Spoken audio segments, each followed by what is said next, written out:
Hey kids, welcome to Grumpy Nostalgia. This is a special reissue. We're kind of re-releasing some of our previous episodes to get a little more airplay to reintroduce some of you to some of our older stuff and get it out there again. This was a special one. This kind of coincides with the release of Predator Badlands. We're very excited to watch that. And we can't talk Predator unless we talk about Molly, because Molly's covered about all our Arnold Schwarzenegger movies with us together. This was actually the first episode where we got to meet Molly.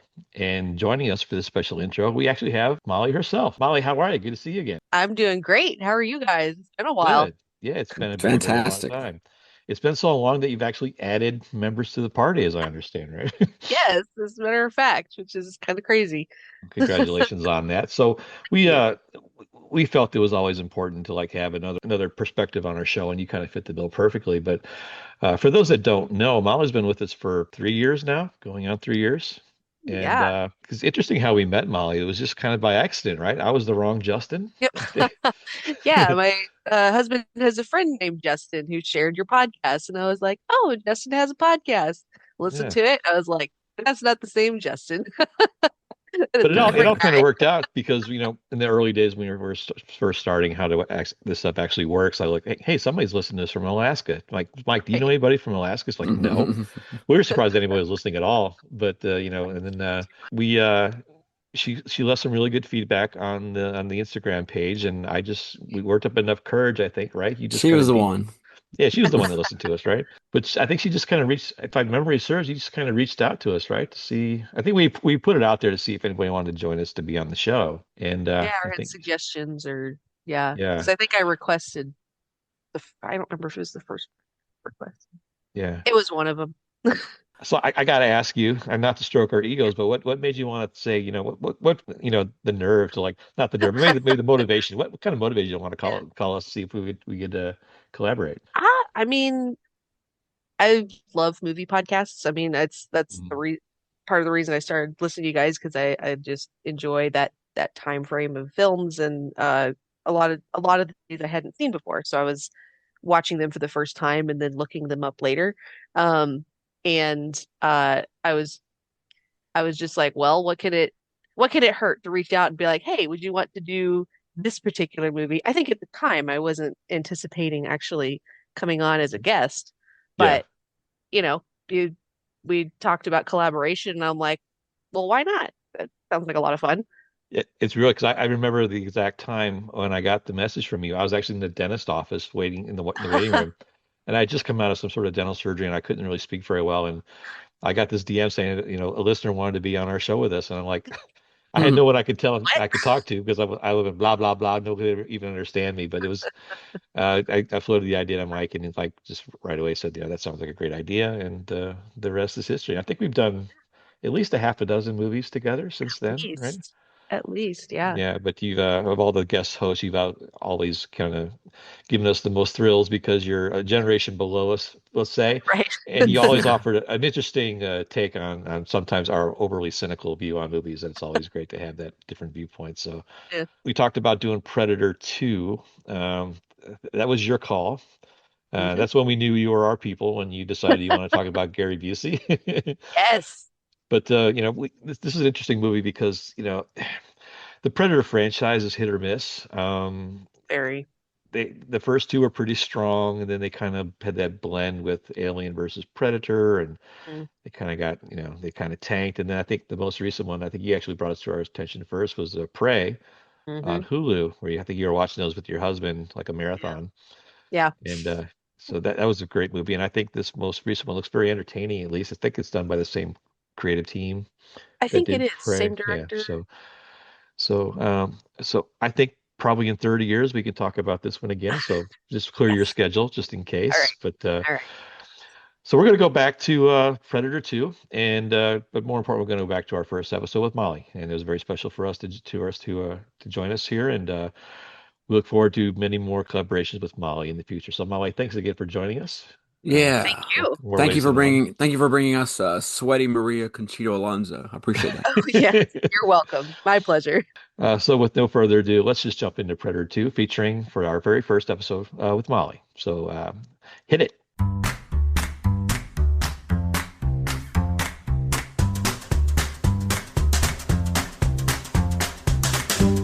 Quiet, numbskulls, I'm broadcasting.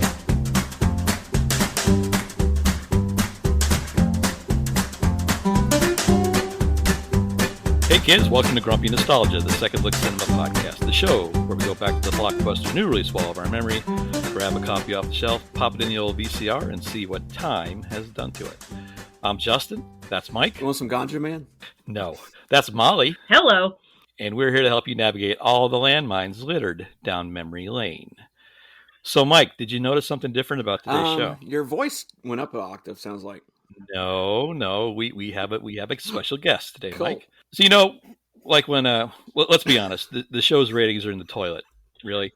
So you know what the suits do when the show's in trouble, right? You bring Mike? in they bring in a fresh a cousin face, Oliver, if you will. bring in a kid, right?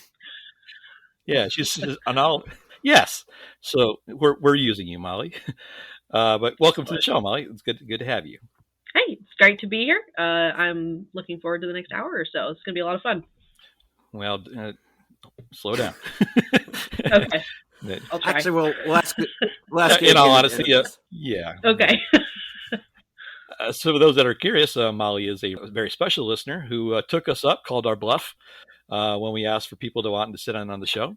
Molly reached out to us and recommended a couple of movies.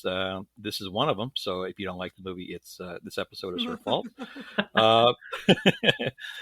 But she was kind enough to offer her services, and we are more than happy to have her, and we're just thrilled to have her on. So Molly, welcome to the show. Excellent. Thank you. We'll see how this goes. That sounded Okay. foreboding. Well, yeah. But she does have more confidence than you had, Mike, when you did your first show. So that's good. Trust me, I still don't have it. Let's keep the train wreck moving, right? All right. So as I mentioned, we took a request, and she had a couple good requests. We decided to go with Predator 2 out of her selection, and this is where we knew Molly was our people, because she said we noticed that she had an appreciation for Gary Busey and Bill Paxton. So one of us. Oh yeah, the Bill. So she gets the she show. had me So when she said Bill Paxton. I was like, yeah, okay, bring her on, Justin. Yeah. So he had an interesting role in this movie, but I guess we'll get to that when we get to that. He was especially offensive in this one, man. I was surprised. You think so? Goodness. Yeah. He had his Very, very off the cuff offensive. Yeah. And then he just says something and then moves on, and you're like, what the heck was that? so true. He's like, whoa, wait, come back to that. Yeah. Or don't. All right, so the movie we're talking about here is Predator 2 from 1990. It was directed by Stephen Hopkins, who directed Blown Away, Mike, I think the Jeff Bridges bomb movie. He did Nightmare on Elm Street 5, The Dream Child, which is one of my favorites, Mike. That's where I knew him from. That actually got his attention from the studio. Yeah, of course. Mm. And he also did the movie Lost in Space, which, if you remember, was the Titanic killer, the movie that knocked Titanic out of the first Matt place. LeBlanc, William Was, Hurt movie? Lost in Space. That one? Yeah, Oh, no. the 1998. Oof. Yeah, the Titanic killer. But he's done a lot of TV and stuff since then. It was written by a writing team, Jim and John Thomas. I'm assuming they're brothers. They wrote the original Predator. They wrote this one. They wrote Prey, which is a sequel to this down the line, which is actually really, really good. But they also had a hand in the Wild Wild West, Mike, which we all, well, which is on our list too. I'll give that to him. So that even got a shrug from Molly. So that crosses. Yeah, I saw it once. That was enough. It's awe-inspiring when crap crosses generations. Mike. It is. It really is. It makes my heart feel warm inside. This was released on November 21st, 1990. Budget of $35 million. And as you'll see here, the production studio, 20th Century Fox of all people, went really, really cheap, even on a $35 million budget. And a lot of the shortfalls, I guess you want to say, if there are any of this movie, are probably the result of their budget and some of their odd choices here. But we'll get into that. Now, the glaring omission here is Arnold, of course, Mike. So why don't you walk us through the cast and see who they managed to cull together to crank out another sequel? Like I said, I didn't look up any of the backstory of that. But was Arnold asking for too much money, or is he one of those? Is he one of those idealistic kind of actors? Actually, I know that. Oh, cool. Oh, I actually do know that he did. He was doing Terminator 2 at the time, or he was asked to do Terminator 2, and he chose that over Predator. Oh, 2. Smart man. Which may have been a good call on his part. Probably a good call. Yeah. Same issue with the director John McTiernan, who directed the first Predator. His asking price was $2 million, and Wow. they decided not to go that route. And at a point, there was actually some negotiation. To Molly's point, they're trying to woo him back to the production, and it ended up being a difference of $250,000. Is that all? They couldn't close the gap on that. You got to remember that Predator, the first Predator came out in 1987, and it made $98 million. That's in 1987 dollars. That was a big hit on $15 million budget. So you think at some point the studio and Arnold could have. I mean, Arnold probably spends $250,000 on his gas for his Humvee during the shoot, so they couldn't figure out how to make that happen. So, but yeah, that's a shame, huh? So interesting. They didn't bring his name up. They just said there were two survivors. That's all we get in this movie. Yeah. Cast. Sorry, I had an interjection because I watched a bunch of the extra features, and apparently there was like a deleted scene where they said that they mentioned what's Arnold's Dutch, his character in the first one. They mentioned that he died of radiation poisoning 9 weeks after the events that happened. So you see, what's her name, the lady Anna who came back with them on like a little, blink and you'll miss it. You'll see her getting interviewed or interrogated. Wow. But then in like that was the backstory, and then they just didn't keep it in the movie. That's interesting. Yeah. Mike, I don't know if I appreciate all this research. It's way too much for my liking. How dare you show up prepared? This is ridiculous, man. Come on. All right. Please continue with the cast. Now, Molly, I want you to hear some serious research here. This is what you call research. All right. Okay. First, we have our lead. Might know him as Danny Glover, who first came to my mind as the bad guy from Color Purple. Then he got to beat Oprah Winfrey around a little bit in that movie. But nowadays, people probably know him more for the commercials he does with the laughing disease, where people laugh too much. That's all I see him in now. But he's most famous for Lethal Weapon 1, 2, 3, 4, maybe. I don't remember how many Lethal Weapon movies are. But he's the I'm getting too old for this shit guy. So that's another way to remember him. Yeah, he's the hardened policeman in this movie. He works in the L.A., not the Rampart division. Molly, what division do they work in? Oh, the what? Alvarado. Is it Alvarado? Justin, do you remember what? Alvarado. Okay, thank you. I wouldn't have known that. All right, and he's joined by Maria Conchita Alonso, who I remember from The Running Man and Colors. She's a hot tamale. And by the way, Justin, my tamale steamer needs to be worked on. It got messed up during the shootout between the Venezuelans and the Jamaicans. I knew you were going to remember. I knew you were going to remember that line. I don't know why, but there it is. Okay, those. All right. Ruben Blades. I can't remember any movie he was in. Maybe something with Edward James Olmos. I could not remember, so I apologize. Yeah, he's the poor man. He's the poor man's Edward James Olmos. Yeah, pretty much. And then you have like their superiors. You have I don't know his name. He was like the captain. He was kind of a fake Kurt Russell looking guy. And then Robert Davey, who I knew from Die Hard, which was kind of ironic that he was in Die Hard. He was also in this movie. He was one of the FBI goons in that movie. But anyway, he's also joined. He's a James Bond villain from I think License to Kill. Is a Timothy Dalton one. Anyway, I digress. Yeah. I want to go to the goons. Let's those. Wait, well, I forgot Bill Paxton. Oh my God, This is our fourth time on our podcast. How dare you? I know. In this movie, he's one of. He's gold tier status. He's the new status, greenhorn kind of cop who wants to work with Danny Glover, and he's the annoying Jerry. And well, Jerry has a misogynistic problem, but that's Jerry has some problems. It's 1990. I'm sorry, 1997 L.A. And what do you expect? And then we go to our our bad guys. This is okay. I just mentioned James Bond villains earlier. I want to mention another James Bond miscasting, which was Terry Hatcher as a nuclear physicist, which was roundly criticized at the time. Picture this. Picture Gary Busey as having a PhD from Cornell. And you kind of you kind of have to suspend disbelief there, which I try to do. But he's our main Fed goon in this movie, and he's reunited with Danny Glover from Lethal Weapon, so that's kind of cool. He's joined by his right-hand guy is Adam Baldwin, who was on another one of our podcasts, and Independence Day is, of course, a military guy. Well, what else?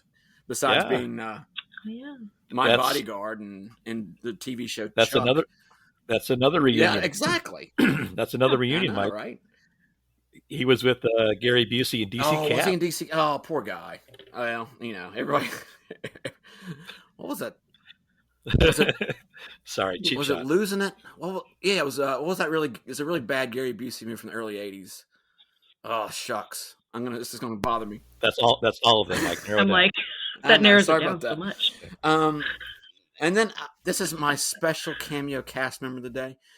It's Lillian Chauvin. I had to look it up in the cast because I looked at her and I was like, oh my God, I got to look this up. This was a few times I had to actually Google this person because it bothered me. She looked familiar. And I realized she was in a Mystery Science Theater movie, Bloodlust, as the wife of the evil scientist. Oh, yeah. And here she was. And my goodness, Google this lady. She was in 1,000 movies and you would never know it. There were popular movies. See, they weren't like grade B or grade Z science fiction movies. Yeah. This woman was in a lot of stuff.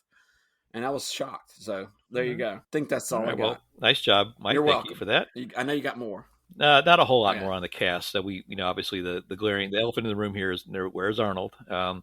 This movie got greenlit after a successful comic book series was put out. Mm-hmm. This generation of Marvel kids think they invented comic books, but they've been around a long time. They've had a lot of influence on pop culture, and this is certainly one of them. The original cut of this got an NC-17 rating, Mike, as I'm sure you're well aware. I'm watching. They had to cut out a lot of. I'm watching it with my wife last night, and the first thing she says watching it is gratuitous, and I was like, "Yeah, pretty much." Yeah. I can see a lot of this getting cut. And we've done some movies similar to this, and that seems to be a common theme. Is that maybe it's just a sign of the times, or just emblematic of that era, but there's a lot of extra violence in here. But it is a movie about an alien that's killing people, and it's called Predator. So let's not clutch our pearls too much. But I think what had some of the gore, I think, was the bigger parts, especially with the gang warfare stuff and the trophyism that he uses to dismember his bodies. I think that was probably the biggest thing. So they cut, I think, 10 to 12 minutes out of this. Do predators eat spinal fluid or brain fluid? Is that the implication? Like I couldn't remember if. I don't think so. Because it seemed like he sucked it out of the brain cavity. Now, I know that's just probably a taxidermy thing, but I was like, what does he do with that stuff? Does he eat it? I think it's established in the movie that he eats beef, but he doesn't eat people. Okay. Because that's why he's hiding in the slaughterhouse, right? Oh, okay. Yeah, that's. Justin, that's two show ups. Hey, Justin, after this podcast, we need to talk, man. This is we got a screen. We're looking ridiculous, and people in our position don't like to look ridiculous. Yeah. No, they do not. Just a couple other notes about the cast. Patrick Swayze was in the running. They were trying to get Patrick Swayze as a potential replacement for Arnold, but he was injured after the movie Roadhouse. He had a lingering injury. Roadhouse was filmed about the same time. So that's they managed to cobble together enough interested actors to put this out, and they found a director that they were happy with, and they were ready. It was only a 4-week shoot. They gave the director Stephen Hopkins 4 weeks after he finished The Dream Child, and said, "You got to knock this out." And he understood the assignment. He cranked out what is essentially a B movie, but it's not without its charm. So. This came out in the Thanksgiving season of 1990. A couple other things going on during that time, Mike. This was released on the same weekend as 3 Men and a Little Lady. Oof. Molly, have you seen 3 Men and a Little Lady? I have not. Good. Am I missing anything? No. Keep it that way. Okay. If you like Tom Selleck, maybe you would like it, or Ted Danson. But Steve Guttenberg, oh my gosh. Guttenberg, the Goots. Don't you dare disparage the Goots. The other movie that came out this weekend was a movie I watched ad nauseum as a younger child. A movie called Robot Jocks, which was kind of a precursor to Transformers.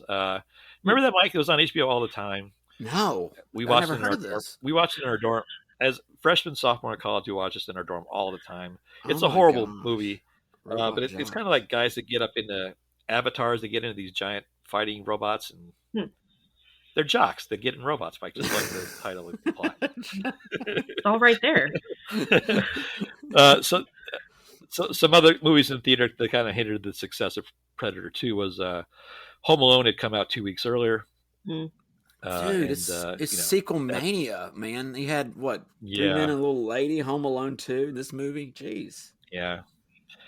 Then Dances with Wolves came out the week before, and then Mhm. Misery came out the week after, and then Edward Scissorhands came out 2 weeks after. So there you go. Like 5 biggest movies of all time were Holy out cow. during Predator 2. So I don't know. I don't think they considered the release schedule very carefully when they put this one out. So, but that's the way things were in the '90s. They just released a lot of good movies. Other things about the '90s, Molly, that I think you'll like: Ice Ice Baby by Vanilla Ice. Are you familiar with that? I am familiar with that one. All right, yes. good. That was on the charts. That was the first rap single to hit #1 on the charts, making people like Run DMC and Public Enemy and the Beastie Boys very pleased, I'm sure. Other music that was popular then was Whitney Houston. Mike, did you see Whitney Houston in Carowinds in '82? I did. 87. You Yeah, saw it was. Whitney Houston. It was when her big. It was her big. I want to dance with somebody face. Yeah. Man. Well, Oh. the song "I Am Your Baby Tonight" was the big hit then. Some other interesting things about 1990, and there's not very many, is that Microsoft introduced Solitaire onto their Windows platform, thus degrading productivity for the American population for the next 10 to 15 years. What's the first thing you did when you got a computer, Mike? Played Solitaire. Minesweeper. Or Minesweeper. Yeah, Because that was the other one that was on there. Nobody knew how to play it, but it was there. So gas was $1.34 a gallon, and your movie ticket cost $4.22, Mike. Oof. And it was also the year before I was born. So if that makes you feel old, then I've succeeded. Boo. Hush. Oh, boo. Yeah, grown-ups are talking, Molly. Be quiet. All right, I'm going to editorialize just for 1 second, speaking of theaters. So, yeah, $4.22 for a movie ticket. If you look at the analysis of it now, those things have scaled proportionally with inflation. So, movie tickets have scaled pretty much with the cost of inflation. What has not scaled, as everybody's painfully aware of, are concessions, right? So, so at the time a movie ticket cost $4.22, a large popcorn was $2.50. That, if you compare that to today, it's gone up 788%. They got an 84% margin on popcorn. Wow. And I'm sure everybody thinks that's a travesty. But as a former employee of the motion picture industry myself, Mike, I just want to say one thing to younger folks that decide they don't want to go to the theaters anymore, would rather stream it or binge it or Netflix and chill. In the 30s, 65% of the population went to the movies, right? It was a granted, there weren't a lot of other things to do, but about 65% of the population went to go see movies. Now that number is less than 10%. So the fact that theaters are still, been a 30% reduction in theaters over the last 15 years. And I'm going to get a little nostalgic. I can do that because it's in the name of the show, right? Don't get grumpy. But I miss the fact that our culture is shifting away from going to the movies. When you think about the movies we've covered in particular, those were built on the backs of people going to see things in the theater. I'm really concerned, as a grumpy, old, nostalgic man, that the quality and quantity of movies are really going to seriously go down because the creative types are going to start catering things for, let's face it, young adult, 12-episode binge-worthy stuff on Netflix. And I think the movies are, I think it's proven, you can't see a movie anymore. Marvel's still in the theater, but, the average theater, they just don't live there. And it's mostly because people don't want to go to the theater because whatever. You can blame the pandemic, you can change cultural shifts, but the people that complain about the concessions, remember that when you pay $7.50 for your popcorn, that's keeping that theater alive. If you care about that thing at all, just try to keep some context. Yes, it's a lot of money. But understand that those are keeping people, the ushers and the projectionists and the digital experts and all that, keeping them in business because they only get about 20%, 25% of the box office. When they sell a ticket, about 70% of that goes to the theater. So anyway, I said my piece. Go to the movies, guys. It's a good experience. $7.50. There's nothing like popcorn at a movie theater. And no matter how much it gets, you're still going to buy it because you smell it as soon as you walk in that theater. What was the best thing about going to see Avatar this weekend? Popcorn. The popcorn. Not the movie. Not the movie. Was it terrible? Like I said, the popcorn. The popcorn. All right. So speaking of going to, it's not that it's terrible, Molly. It's that it's not as memorable as the popcorn. Let's put it that way. Just like the first Avatar movie, a lot of people have remembering what happened.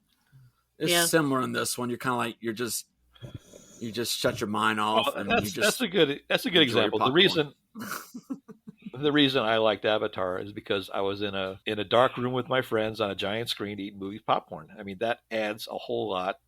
Now, it sounds corny, but it adds a whole lot to the experience. If I saw this movie where I could just pause it and get up and let the dogs out or go to the bathroom and then drop myself and get taken out of the experience, let's face it, when you can pause a movie and walk away, you do. You're inclined to do it. So there's a different element to it. So, all right, I'm getting too sappy. So let's get to the movie. So, Mike, we have 3 in our party. We're into the theater. You ready to go? All right. Molly, good to go? I'm good. Hit the button, Mike. All right, so the movie opens up with my favorite beginning sequence of all time, the 20th century fanfare. When you hear that music,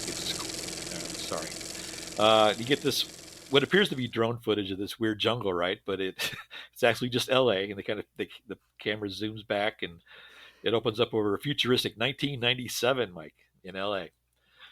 They're in the middle of a heat wave. I know. That was probably the most clever thing they did. They shot their wad in the first 2 seconds of this movie. I was like, "Whoa, they're going to show Dutch," and then they showed L.A. You're like, "Oh, that was clever." I think they're being clever. It's the urban jungle. Yeah, it's a bit of a bait and switch. Yes, but you kind of get that iconic thermal vision, so you know the predator's already there, and we kind of open up on this huge gang fight in the middle of the street, Mike. And yes, you know it's a gang fight because all the guys don't have sleeves and they're wearing Panama hats. So, but there's this horse's ass of a news reporter played lovingly by Morton Downey Jr. Who Molly? I forgot to mention him in the cast. Molly, this is probably people like Molly before your time. Yeah, this is. I did a little research. Oh, you did? Okay. I did. So I at least understand the context of who he was. So it's like, okay, he's basically playing himself as an obnoxious TV. Yeah. He makes, okay, this is for our older listeners. Morton Downey Jr. makes Jerry Springer look like Phil Donahue. So if you can get that reference, you probably get it. But yeah, he was he was known for having his own TV show in New York at first, but he would like invite real neo-Nazis and then bring in like the Black Panthers and have them sit together. It's like you're asking for trouble. I mean, he would purposely do this stuff on his TV show in real life, and I was like, he was kind of playing himself in this movie. Real schlock. So when he gets punched in the face, you're like, yes, thank God. But yeah, so they're in the middle of the shootout, and then Danny Glover shows up in his Ford LTD. With his tweed pants and a mustard-colored sateen shirt. Mustard, yes. And he cusses a lot, Mike. That's his thing. That's his character trait. He comes in and just cusses at everybody, trying to break up this gunfight. And he somehow busts off the door of his car and turns his Ford LTD into a urban assault vehicle and breaks up the gang shooting. And so the remnants of the was it the Scorpions or the Scorpio gang? Scorpio, I think. Scorpio, thank you, Molly. It was El Scorpio was the tall guy with the long hair. He was the leader of the Colombians. Right. Oh, that was his name. I love the fact that the Colombians and the Jamaicans taking over L.A. I would have never expected those two groups. Didn't see it coming. But the Colombians kind of run for it, and they go into this building where they've got conveniently have a big arsenal of more guns. And then, so Danny goes up bowls and bowls of cocaine. Handfuls of it everywhere. Yeah. So, Danny goes in there to try to flush him out. And it turns out that the Predator's got kind of a man crush on Danny Glover. All right, so he notices him from afar, and I guess he's. My interpretation is he's enamored that Danny's kind of a warrior type, that kind of came in and guns and blazing, and it's implied that they have some sort of like cultural respect for warriors, and there's some rules that the Predators have, and I think one of them is that they respect people on their level, and I guess I'm assuming that he thinks Danny is one of these alpha predator types of the humans. So he's following them around, and it turns out the Predator kind of takes out all the Colombians very gruesomely, and then Danny kind of stumbles upon that with the rest of his crew, and then the upper management comes in, Mike, and his boss, the grizzled boss. Yes, Robert Davey. Yeah, and he comes in, and he gives the standard shtick about you're a loose cannon, Harrington, and disobeyed order, direct order, blah blah blah. This is not your jurisdiction, blah blah blah. But as he's walking out, Danny sees the thermal invisibility suit of the Predator. He does kind of a double take, but he sees something weird up there, right? So he heads back to the police station. That's where we get introduced to Bill Paxton, Mike. Our favorite. Yes. Yes. Cosplaying as Lyle Lovett, as far as I can tell with his outfit. Yeah. The outfit. Yeah. But his personality was kind of the aliens, character he played. Was he Hudson? Hudson, right? I think. Yeah. It's that same kind of demeanor. You know. But yeah, he's playing a version of Bill Paxton. He's like the new recruit that joins Danny Glover's unit, and he's got plenty of funny jokes too as we go. So they're trying to investigate what happened to this massacre with these two gangs, and they start to do some deep digging, and they understand that there's some sort of like gang war between El Scorpio and the Jamaican Voodoo Posse, which I think is just fantastic. Yes. We should have named our show that. Jamaican Voodoo Posse. Yes. The Voodoo Posse. My understanding is originally they were going to have them be Rastafarians, but apparently, I don't know, somewhere along the way they thought maybe that would be a little too out there for people. Like people wouldn't know what those were. So they settled on Jamaican Voodoo. So take that with a grain of salt, I guess. Well, Cool Runnings was a few years away, Mike, so that's understandable. Yeah. Shit happens, man. Oh, they say that enough too. I noticed, I don't know if you noticed this too, Molly, but this was like an action movie meme generator. Like every line of dialogue was just... Yes. There was a lot. there was just like every other line was... I have probably either seen on a meme or heard it somewhere, but long before I ever saw this movie. Okay, well, I'm glad I wasn't the only one that noticed that horrible trend. Mm. So they're trying to understand where all the violence is coming from, and then one of Danny Glover's partners goes in to investigate where this massacre took place, and he gets killed by the Predator, but not before discovering some weird weapons that no one understands.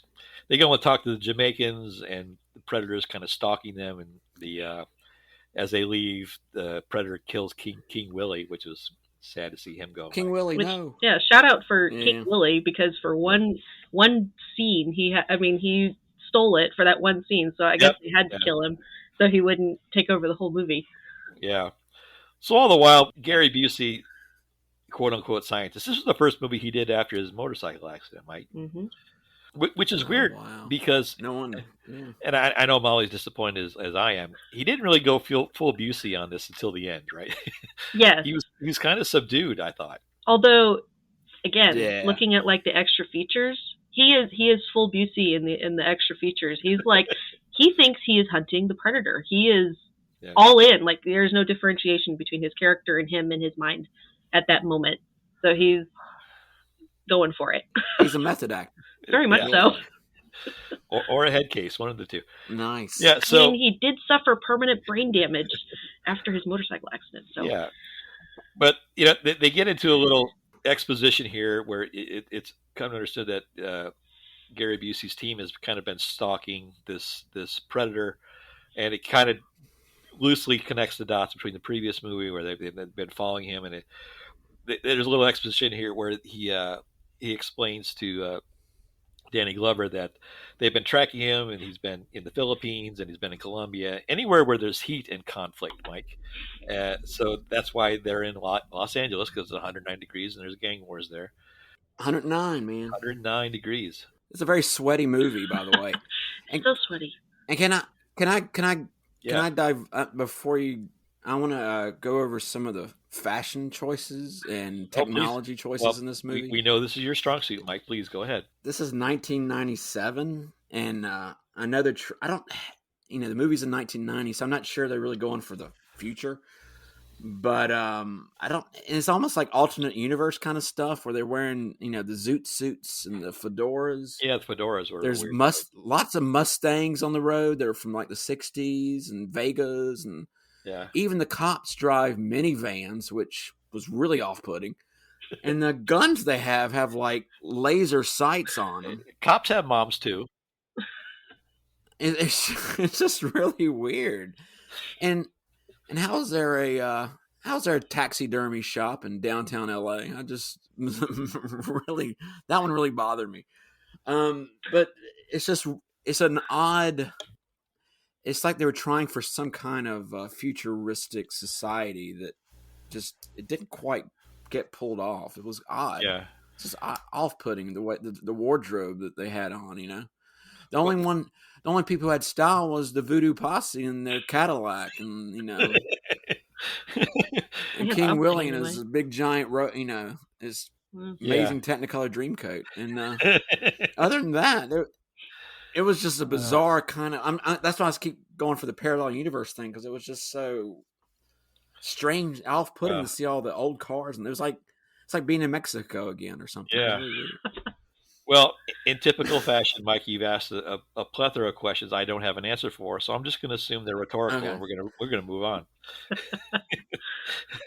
And how does a lightning bolt hit the predator and not affect him? Like, he's an alien.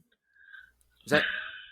I know, but it's that's a big jolt of electricity. I thought it would like hurt him, but he seemed to be like a Sun Man from Superman 4, just kind of. It's nuclear, man. Soaked all the electricity. It is nuclear. That explains everything. Man, thank you. I do have one question though. The predator hunts off of heat, right? And he's using this thermal sensor. So humans are like 98 degrees, right? And it's 109, and the concrete is baking and soaking up all that heat. So why are only the people showing up with heat? Everything else is that cool blue and green. I always wondered that. Yes, good one. Another rhetorical question. Let's move on. I'm sure we just throw these questions out there. We know nobody can answer them, so it's nitpicky. Yeah. I'll try to get hold of Neil deGrasse Tyson, and we'll get that one answered for you. But maybe someone knows in the audience. Please email us and answer Molly's annoying questions, please. All right, so they kind of go into the third act here, and it kind of comes to a head where Busey's team of scientists have been watching him for a total of 2 weeks, like it's a big deal. And they've understood his patterns. They know that the predator likes to eat beef, and every couple of days he goes to the slaughterhouse. So they're going to do an ambush, and they're going to try to capture him. So they gear up in their best ABBA gear, or at least the Bee Gees costumes, and they're ready to go. They've got like what appear to be guns, but they're actually like, was it liquid nitrogen? Freeze rays. Freeze rays. Yeah. Oh, yeah. The idea is they're going to freeze the predator and capture him. And if movies have taught us anything, Mike, it's that scientists are not good action heroes. So they set up this ambush, and it kind of goes off the rails. Molly, it's not good. Wait, Justin. Yeah. I'm sorry to interrupt. I just made a mental connection with. Okay. They're wearing the same suits that were in Monster A Go-Go. You're right. See, right, Molly, that's why I try to do this guy. I try to stump him. Monster A Go-Go is a horrible 60s movie. It's featured on this tonight's theater, Molly. Okay. This is we have to do an annotated version because Mike's trying to get it's a horrible monster movie focusing on aliens from outer space, and they think tinfoil suits is the way to go. I mean, basically predators. Yeah, back to LA. So the predator essentially just kills the entire crew, and Danny kind of shows up, guns ablazing. He starts shooting things up and hits the sprinkler system, and that kind of deactivates the hide suit of the predator. So now you get to see the actual monster, which is what you paid for anyway.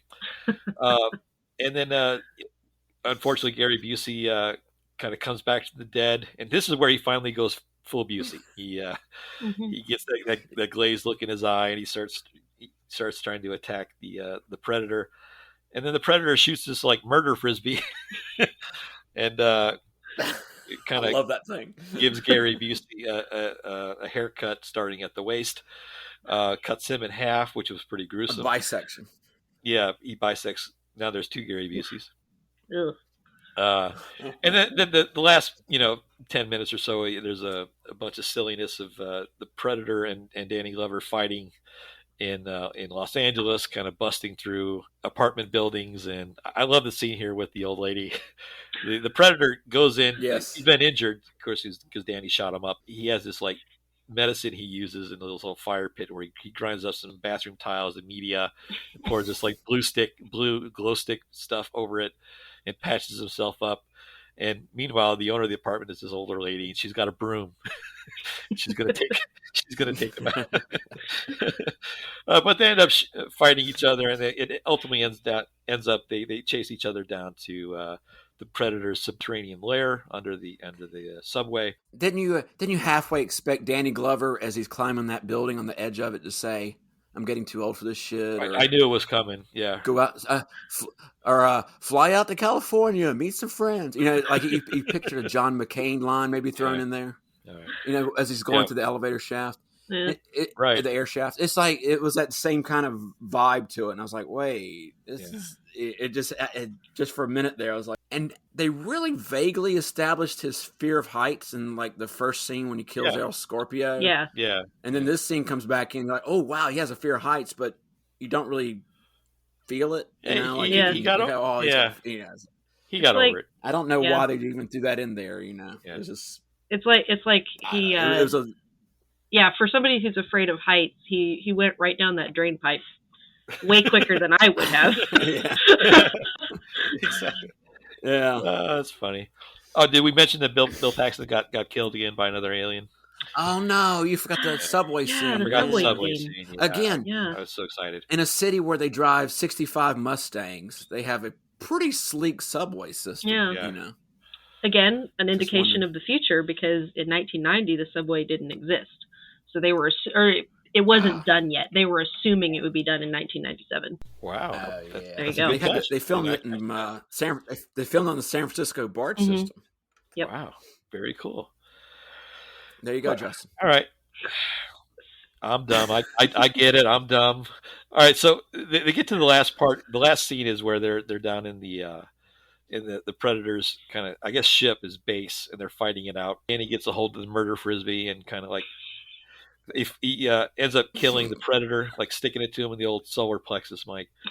And as the Predator dies, my God, yeah, my favorite part of the movie is when I guess it's implied that the rest of his hunting party shows up, so you get 8 or 9 more Predators that kind of come in. Yeah. And what were these guys doing the whole time? Were they killing other people all over LA? Yeah, probably somewhere. Yeah, what's going on here? Yeah, or they're like just watching, is that being another like, movie? Maybe he'll die. What? I don't know. Like this was like a guy's weekend. They all went out. Oh yeah. So let's go to Los Angeles and kill some humans. Grab a few beers. So they kind of show up, and you think, Danny's in big trouble. But again, they kind of harken back on this kind of honor code system they have, and they realize that Danny Glover's a real predator, took down one of their own, and there's an honor to that. So they just kind of pick up their fallen brother and kind of walk out. Interesting bit of trivia here. All the other Predators are played by Los Angeles Lakers, uncredited. Couldn't find any other tall people, I guess. Yeah, well, Danny Glover was a staple at the Staples Center, no pun intended, at Showtime for the Lakers, and he was a friend of the head coach at the time, Pat Riley, and he knew a lot of big, tall guys, and they all volunteered to be.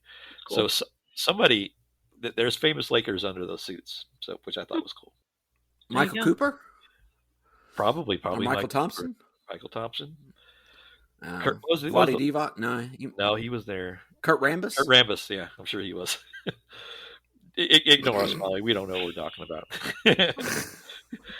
Grumpy. But I thought was interesting here is that one of the predators gives Danny a parting gift, which is an old single shot musket pistol from 1715, implying that they've been doing this for quite some time. A fact that's kind of played out later in, I think, Prey, where I think that was the same year. They kind of tied those together. Yeah. So of course, in every Predator movie, there's always a self-destruct, and as the hunting party leaves and they take their fallen comrade away, they tell Danny to take the gun, but they don't tell him that they've hit the self-destruct button, and Danny's got to get out of there quick. Oh. And guess what? He just makes it, Mike. And we're left here with kind of a bummer ending. Danny Glover's just kind of like covered in ash, and the helicopters are just kind of flashing their spotlights on him like he's just stuck there with, has no idea what happened or anything like that. And then the movie just ends. Danny saved the day. And that's the end. And everybody took a deep breath. So yeah. We'll get to our opinion here in a minute. Let me just go through the awards and accolades. So this movie had a $35 million budget, as I mentioned. It opened with an $8 million weekend, which wasn't too bad considering the competition at the time. Ended up making about $30 million U.S. release, and about $57 million worldwide. So not a real critical or box office success, but it does have its fan base. It has. The first time I saw it was just, again, HBO's. When you're in your college dorm room, you watch anything that's on TV, and this was on a lot. And it held up under those conditions. I didn't think it was great because I thought it was kind of a bit of a letdown from the first one, which I just thought was amazing. But time has been a little bit better to this, only in the fact that they created a lot of crappier Predators since then. So I guess from some perspective, it's against the other Predators that came after it, especially the Alien versus Predator stuff. Those are garbage. But it improved a little bit for me. Hey. So for my grumpy meter, Mike, I think the first time I saw it, I would have gave it a 3 out of 5, just because I missed Arnold. I think the second time through, probably a 3.5. Wasn't great art, but I sat and watched the whole thing and enjoyed going back. So I'll go to 3.5. Mike, what about your first watch and then your subsequent grumpy review? Is that 3.5 out of 5? Yeah. Or is that 3.5 out of 4? You heard me. You heard me. Okay, I thought maybe I was hoping it was 3.5 out of 10. No, here it comes. Well, it just did not hold up well. I was very put off by the whole. I didn't notice this before when I was watching it. I think I saw it on HBO too at the time, but the whole off-putting kind of, I'm not sure what year this is, kind of vibe I got to it, and the weird Colombian Jamaican gang. This movie was not as good as I remember it, and I don't know, it just felt very campy, and it was, for me now looking at it, it's kind of like a movie loaf, where it's kind of a little bit of Die Hard, and obviously it's Predator, but it had a little bit of RoboCop in there. Lots of Lethal Weapon. Yeah. And you're off the force. It's one of those movies where if I had literally just watched Predator and then I watched this movie, I'd be like, well, okay, it's got the same, Predator kind of stuff going on, but it belongs in the jungle, and I know that we're trying to do the urban jungle, LA, all that stuff, but setting up him as like a guy who kills drug lords is kind of weird, Yeah. But I had trouble with Morton Downey Jr. The not even vague stereotypes of Jamaican / Bahamian voodoo guys, and obviously the Colombians that's a whole nother thing. With the guy had Toltec columns in his apartment. I mean, come on, man, who does this? And the shit happened stuff, it seemed very campy, and I don't know. I couldn't. I'm sorry, Justin. This was you don't have to like it to impress me. I know. I don't. What am I apologizing for? This movie's crap. I'm mad at Molly. I'm not mad at you, Justin. Okay. This is all my she's the one who fault. recommended Okay. this try. I can take it. So here, I want you to. I'm gonna let you enjoy this picture of Gary Busey being bisected. What's the what? Yes. Oh my gosh. Sorry. That's good for the audience at home. But That's Mike excellent. has done it. There you go. That was my favorite. Mike has done an artist rendering of our beloved Gary Busey. Okay. Yes, I need to add a quote that says, "Lions and tigers and bears, oh my!" And Yeah. that will finish it off, right? Send me a picture of that so that can go up on the Instagram page. Mike, I'm cutting you off. All right, so Molly, you Am I can't off do the force? Molly, yeah, you're off the force. Molly, you can't do a grumpy review because they don't sell movie tickets to embryos. So you didn't see this the first time, Oof. but walk us through your history with this movie and what got you here. Well, okay.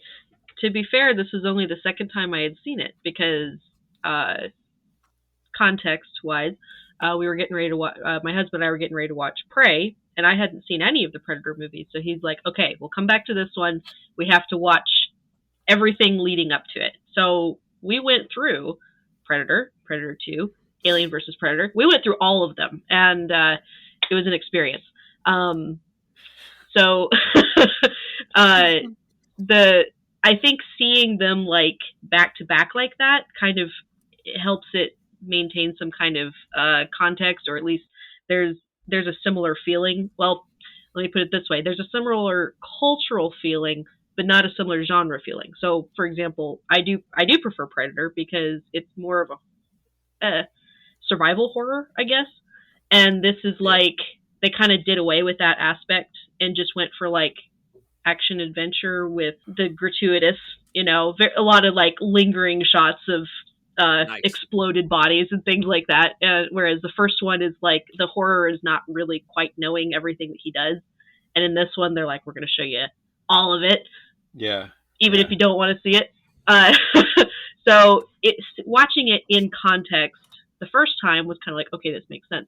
The second time I watched it was outside of that context. And I see like the cultural impact it had. Like a lot of stuff came out of this movie. A lot of stuff was established with the Predator series.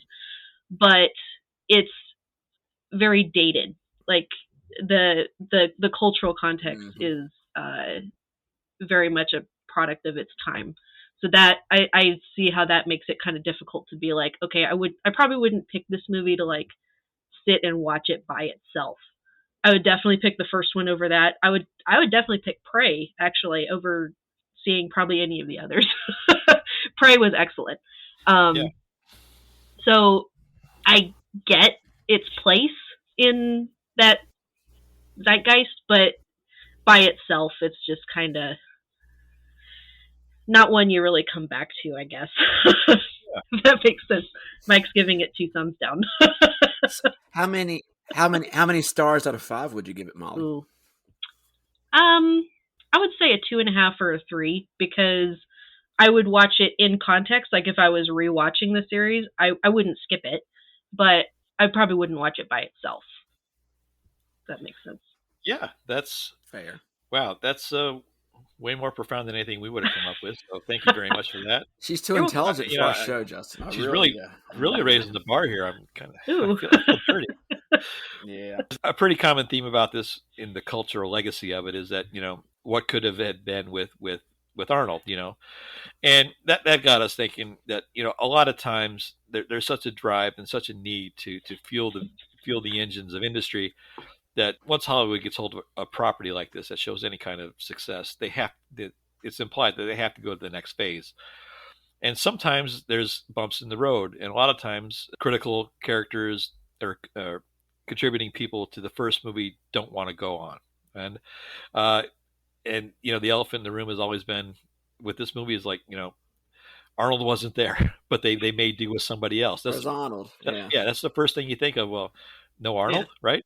Yeah. So that got us thinking. No Arnold. Oh dear. It's an interesting phenomenon in Hollywood where they decide to, you know what, we need to do a sequel. We didn't get what we want, but we'll make do. So we thought it would be funny to put some components together for You Just Made the List, Pal. We thought it'd be funny to put together our top 3 make-do sequel examples. This is where, in order to keep the project going, the producers or whoever decided, you know what, Arnold didn't do it. Get Danny Glover. We'll make do. Just get it out there. So, what are some of the most egregious examples of just continuing something without critical characters? So, Molly, you're the guest. You get to go first. What's a great example? What's one of your favorite examples of that? Yes, make it go first. I will preface this with my movie and like series experience is not great, so I only have a couple of examples. Okay. The first one I could think of off the top of my head was probably Back to the Future, but that's not a main person who didn't come back. It was some of the side people who didn't come back. Yeah. But I mean, it still worked. You know, it was side people. But I do know that, for example, Crispin Glover, who played Marty McFly's dad, caused them a lot of problems over the years because they didn't pay him enough to come back. I don't know if that's like an egregious example, though, is the problem. It's they don't have to be winners. They just have to be examples. That's true. It's the premise is what we're making fun of. The people. If you look at the list of all, I mean, most of these guys or gals want more money in the sequel. Yeah, they want more money. Usually, Yeah. Not that. So that kind of works. Well, that works because you've got a trilogy of movies that everybody knows, but all of a sudden someone's missing. Yes. But the producers don't care, so that's a good example.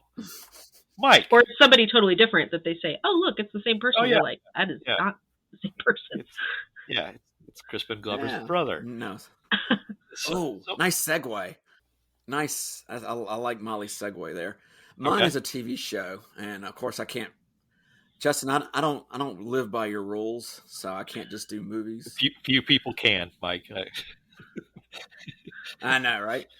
I'm gonna go with a TV show from the '60s. Everyone knows, called Bewitched, which had a man named Dick York who played Darren Stevens, and played him for a few seasons there. And he was a pretty funny guy. But then all of a sudden, you see this other guy, who just happened to be named Dick also, Dick Sargent, replace him. And you're supposed to assume, hey, that's not Darren Stevens, but it is Darren Stevens. And everybody just ran with it. And apparently Dick York had back problems or health issues and couldn't be on the show. So they switched the guys. And as a little kid watching the show, you kind of question it, but you run with it. It's the same guy. He's still, he's still the husband of Sam. And you get used to it, but it's a little off-putting watching some of the reruns. Like, okay, is this a Dick York episode or a Dick Sargent episode? And those Bewitched are so confused. They're hard to follow, Mike. They're so complex. I know, right? At least Dr. Bombay didn't change. He was the same. Okay, all right. I'm happy about that. So all right. That's my example. So Dick Sargent, Dick York. That's a good one, Mike.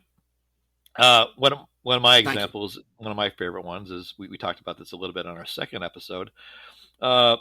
Independence Day Resurgence, the sequel. Will Smith didn't come back. Yes. Will Smith was the lead, the main driving force in that first movie. I don't care. Sorry, apologies to Jeff Goldblum. Mm-hmm. But Will Smith did not come back. So what do they do, Mike? Will Smith's little boy grows up, takes a role. His wife in there. Oh, that's right. Yeah. So not only that, but they put about 1,400 other characters in there to make up the difference. And sometimes it's quality, not quantity. And if anybody's seen Independence 4 Resurgence, you know that the movie not good. And a lot of that has to do with, you're missing Will Smith. He's the driving force of that first movie. But the producer said, he doesn't want to do it. Okay, fine. Get someone else. Stamp a copy on it and put it out there. They'll buy it. And they did. So that's my first egregious example. So, Molly, we're back around to you. I guess, again, like I said, I don't... The only other one I could think of off the top of my head, and because the problem is finding movies I have seen, and a lot of these movies I have not seen, or a lot of these shows. So, Hunt for Red October, I guess Alec Baldwin was supposed to come back, and they replaced him with Harrison Ford. There you go. I'm not saying it didn't work, but I'm not saying it didn't work, but I guess if you were expecting to see Alec Baldwin and he did not show up, I'm not personally an Alec Baldwin fan. I prefer Harrison Ford, but no, I think it works either way. Good. But I do know that he was supposed to come Yeah. back, and they That's did a not great bring him back. example. Yeah, that's Yeah. great movie. Both of them turned out pretty good. Wow. That's, again. I know, right? So it's like, Wow. so it works. All right, Mike, your Again, turn. hers is more intelligent than ours. Yeah, I know. We got to suffer through this now. Yeah. Now I just feel silly. All right. Well, I'll go ahead and No, go for try it. my best here. Sanford and Son. Second and third season in. If people don't know, it's a really good show from the 70s. Stars Red Fox as Junkman Fred Sanford, and he has this. Most of the show deals with him and his son Lamont, and their shenanigans. Big dummy. Big dummy. The show got really popular like 2 or 3 seasons in, which their popularity means, hey, I want a little more money. So guess what? Red Fox leaves the show, and his character supposedly goes to St. Louis, to be with his family for the year. And they bring in Fred's, one of his friends, whose name is Grady, played by Whitman Mayo, who, he's funny as a sidekick, but when they brought him on to like live with Lamont in the house and kind of replace the main actor, Red Fox, it just did not work well for me. It's one of those, like I was saying with the Bewitched, it was whenever I see a Grady episode, I'm kind of like, well, it's going to be okay. He did his best, but he's no Red Fox. And finally they paid, Red Fox got his big contract, and then when he came back to the show, it wasn't quite as good, but he had his money, so the damage was done. The main actor shows up, but the damage has been done. Exactly. And kind of like the Chrissy on Three's Company syndrome. Oh yeah. Molly, you're gonna have to take our word on a lot of Justin, please. Yeah, I'm absorbing all of this information to look up later. Yeah. All right, that's a good one. How about this? I like John Krasinski better than Harrison Ford. Take that. Oof. Okay. All right. Ooh, to be fair, John Krasinski he's pretty good as Jack Ryan. What about Ben Affleck? Okay, we can all agree Ben Affleck is a bad fine, Jack Ryan. But I mean, I don't think I've actually seen his Jack Ryan. Oh wow! It was only one movie. I think it was The Sum of All Fears. I want to say Of All Fears, yeah. Where the actual there's actually nuclear bombs that go off in that one. So it's pretty good. Yeah. Morgan Freeman. Ooh. Yeah. They actually pulled the trigger. They did. All right. Well, I guess it's my turn to wrap up this train wreck. So this isn't necessarily a bad movie, but Hannibal, the movie Hannibal, the third part of the Silence of the Lamb trilogy. Julianne Moore's wonderful, great actress, but she's just not Jodie Foster. And that movie was pretty well done, great story, but it just, the fact that Jodie Foster didn't come back from that iconic role in Silence of the Lambs, it's really just, you can't really connect the dots anymore, and you expect Clarice Starling to be Jodie Foster, and when you see her, it's just, she did a great job. She did the best with the material she was given, but it's just, it's kind of baked in. That point you develop a association with that character, with that actress, and when she's not there, it's like the movies weren't even connected for me for some reason. So that I thought was egregious, but they had to make that movie. And seeing Ray Liotta eat his own brain is kind of weird. Eat his own brain. That's a good, yeah. Well, that's saving grace, Mike, is that Ray Liotta ate his own brain. That's true. All right. I got one more, Justin. I got a good one here. You got an honorable mention, Mike? This is my final entry. Yeah, I do. Caddyshack 2. Everyone knows and enjoys the original Caddyshack. Bill Murray, Rodney Dangerfield, Ted Knight, and a little bit of Chevy Chase. But Caddyshack 2 comes out, and luckily for these guys, I don't think they wanted more money. I just think they saw the script and was like, this is trash. Yeah. And decided not to do it. So instead of Rodney Dangerfield, you get Jackie Mason, Yeah. Instead of Ted Knight, you get Robert Stack, And then you get it took 2 people to replace Bill Murray. They had to use Randy Quaid Dan Aykroyd and too, right? Dan Aykroyd. Yeah. So and the movie suffered because they didn't have those, the performance of those, Rodney Dangerfield is so much better than Jackie Mason, and it was the same damn character. Yeah. Okay, this movie's awful. Do not watch Caddyshack 2. I know. all those unanswered questions from Caddyshack don't get answered, right, Mike? No. The gopher does fall in love with a is it a cat? Oh shoot! The very end of the movie, the gopher has a relationship with another animal. It's not his species. I can't remember what it is. Ooh. Somebody, yes, The burning question. That's yeah. I really want to know about that. All right. Okay. Well, I'm going to call it quits. I think we've hit the bottom already. So thank you guys for your contribution. That was pretty funny. There's a couple things I want to add as honorable mentions, Mike.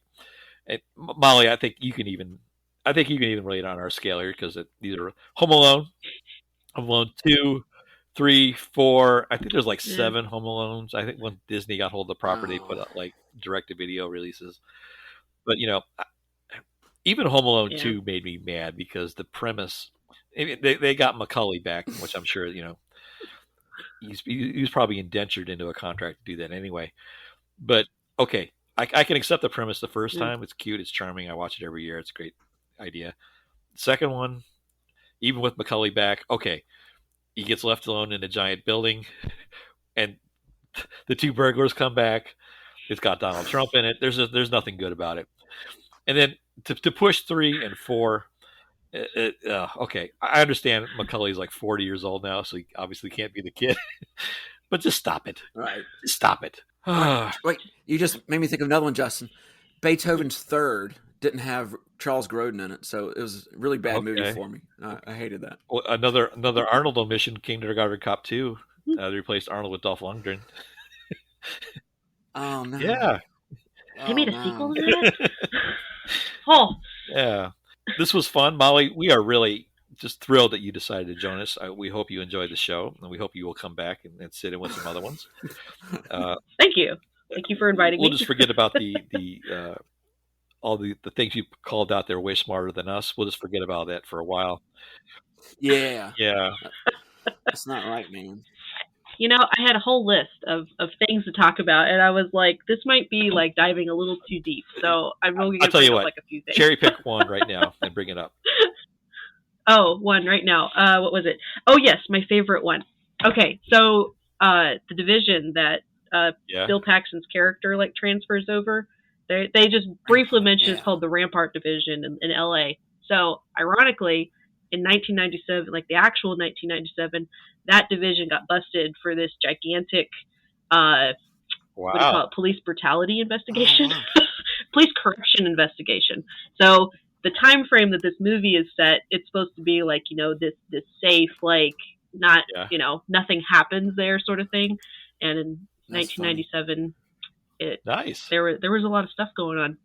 It was not a great place to be, apparently.